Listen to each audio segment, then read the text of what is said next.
24 तारीख को कांग्रेस पार्टी एक बड़ी रैली सिरसा में करने जा रही है। 750 शहीद किसानों की याद में किसान मजदूर आक्रोश रैली, क्योंकि इस सरकार ने 3 कानून बनाए मंडी सिस्टम खत्म करके और एमएसपी सिस्टम खत्म करने के लिए।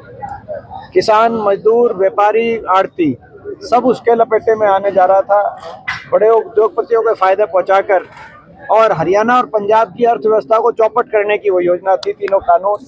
लेकिन एक आंदोलन हुआ, 750 किसान और मजदूरों ने अपनी जान दी और हरियाणा की कृषि अर्थव्यवस्था को बचाने का और पंजाब की कृषि अर्थव्यवस्था को बचाने का काम किया।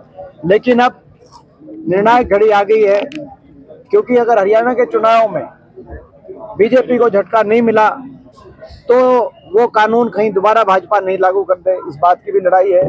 और जो समझौता हुआ, बाकी जो एमएसपी गारंटी और सरकारी नौकरी हर परिवार में, वो तो खैर मैं समझता हूँ कि बीजेपी ने कभी भी सच्ची नीयत से तो समझौता किया ही नहीं था, जब उनकी नीयत ही किसान विरोधी है। तो ये इन सारी बातों को लेकर, और हरियाणा में ये जो खट्टर सरकार हरियाणा के लिए एक ऐसी सरकार साबित हुई जिसमें हरियाणा को बेरोजगारी में नंबर 1 बना दिया जिस सरकार ने, महंगाई में और भ्रष्टाचार में 1 नंबर बना दिया जिस सरकार ने, उस सरकार को उखाड़ फेंकने के संकल्प के लिए 24 तारीख को, 24 दिसंबर को शहीद किसानों की याद में ये रैली हम करेंगे सिरसा में, और संकल्प लेंगे, उनको याद करेंगे। आज उसी का निमंत्रण देने हम यहाँ पे आए थे। एक बार फिर हम सरदार बंता सिंह जी को श्रद्धांजलि देते हैं और किसानों को श्रद्धांजलि देते हैं, और अब हम उन्हीं के घर जाएंगे। हम तो मांग करते हैं कि एक साथ चुनाव कराए जाएं, क्योंकि खट्टर साहब ने कहा था कि 1 नेशन 1 पोल का आइडिया बहुत अच्छा है। जब मोदी जी वो आइडिया लेके आए, खैर वो मोदी जी कुछ भी आइडिया लाते हैं, खट्टर साहब उसको अच्छा बताते हैं, उनकी मजबूरी भी है, लेकिन उन्होंने कहा था कि 1 नेशन 1 पोल का आइडिया बहुत अच्छा है, इससे देश का बड़ा फायदा होगा। अब फायदा होगा तो बाकी कहीं होना हो, मगर हरियाणा में 1 नेशन 1 पोल तो नहीं के हाथ में।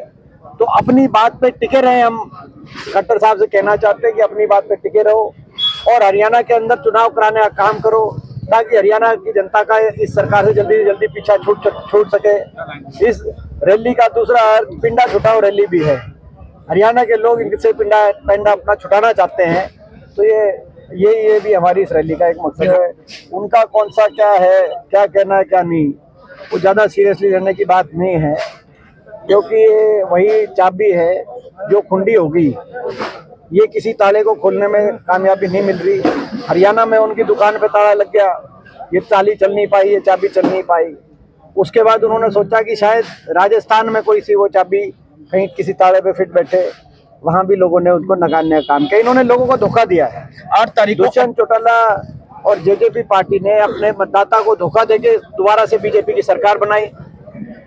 इन्होंने बड़े बुजुर्गों को धोखा दिया, 5100 पेंशन का के नाम पे समझौता किया, आज तक ना पेंशन आई।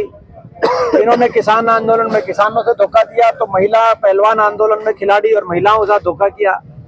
तो ये तो विश्वासघात का पर्यायवाची बन चुकी पार्टी है। सिंह चौटाला क्या कहते हैं क्या नहीं, मगर जो है अब इसमें तो बड़े हास्यास्पद सी बात है, जो क्योंकि अब मैं उस बारे में नहीं कहना चाहता कि इस पे क्या वो चला। लेकिन कांग्रेस सरकार में रिकॉर्ड 2 लाख सरकारी नौकरी लगी, जिसमें 1 लाख से ज़्यादा शिक्षा विभाग में, गेस्ट टीचर से लेकर जेबीटी तक। आपको याद होगा सबसे बड़ी प्रदेश की जेबीटी की भर्ती हुई, जिसमें उस समय सबसे ज़्यादा भिवानी जिले के जो है बच्चों को अवसर मिला। और पूर्णतः आज तक कोई भी एक हमारी जो है मेरिट के आधार पर एक भी कोई लिस्ट ऐसी है जो कैंसिल नहीं हुई 10 साल की सरकार में। ये भी एक रिकॉर्ड है। यही कारण होगा शायद एचपीएससी के जो हमारे चेयरमैन थे डॉक्टर वत्स, जो अपना जनरल वत्स एचपीएससी के जो चेयरमैन थे, यही कारण था कि उन्होंने मेरिट पर नौकरी लगाई होगी। भाजपा ने तुरंत उनको बीजेपी ज्वाइन करा के राज्यसभा एमपी बनाने का काम किया। तो जनरल वत्स आज राज्यसभा के एमपी हैं। तो ये आज आपके सामने है।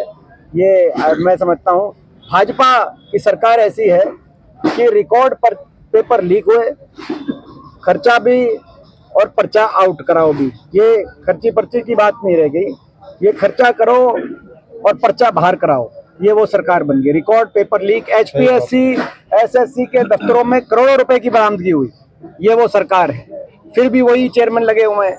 ये वो सरकार है जहां 99 जो है पोस्ट निकली एसडीओ इलेक्ट्रिकल की, जिसमें से 77 बाहर के, जहां एसडीओ की 2019 में पोस्ट निकली 80, जिसमें 78 बाहर के।